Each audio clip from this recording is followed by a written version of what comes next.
l'assassinat de Lumumba, et l'accession de Mobutu au pouvoir. Durant la Seconde République, l'ancien Congo belge fut baptisé le Zaïre, qui est le nom du monstre sous-marin résidant sous le fleuve Congo. C'est ainsi que pendant le régime de Mobutu le Congo belge fut baptisé le Zaïre. Le fleuve Congo fut baptisé fleuve Zaïre. La monnaie congolaise est devenue la monnaie zaïroise. Le démon Zeyina était le démon qui contrôlait la vie sociale et l'économie du Zaïre. Parfois quand le président Mobutu délivrait le discours dans les réunions publiques, c'était à vrai dire le démon Zeyina qui prenait sa forme, et qui délivrait son discours, pendant que le président était dans la fleuve Gange, en Inde. Ce fleuve indien abrite la résidence de Lucifer.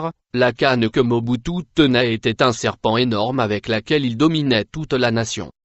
Souvent pendant les fêtes nationales, on allait dans le cimetière pour déterrer les morts, et on rassemblait les ossements de morts, avec l'aide du démon qui garde le cimetière. Au nom de Dragon Rouge, l'empereur de cimetière, le démon qui contrôle le cimetière nous instruisait et nous donnait de formules, afin qu'on puisse jeter le sable du cimetière, les os de mort et les ossements dans les installations de la Société nationale de regie des eaux. Ceci afin d'envoûter la population au profit du régime de Mobutu. On allait dans les sites historiques du pays pour enterrer les os de mort, des ossements humains, et les sables du cimetière, pour renforcer le régime du président, et manipuler la population. Dans nos réunions de la sorcellerie dans le monde de Satan, je voyais le président Mobutu et son opposant radical, bien que ces deux semblaient être des ennemis politiques. Même en France dans le rencontre de franc-maçonnerie, je le voyais. Le représentant du franc-maçonnerie en Afrique était le président du Gabon Omar Bongo. Souvent,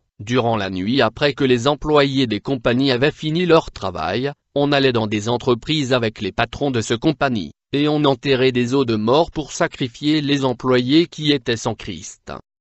Sans Jésus les hommes de ce monde ne sont que des viandes de sorciers et magiciens. Dans la sorcellerie nous étions devenus insensibles et implacables, nous étions sans pitié. Dans ces activités de la sorcellerie on ne pouvait pas toucher ceux qui étaient en Jésus et qui marchaient dans la crainte de Dieu. Les chrétiens qui ont la vie de prière et qui marchent dans la sanctification sont intouchables dans le monde des esprits.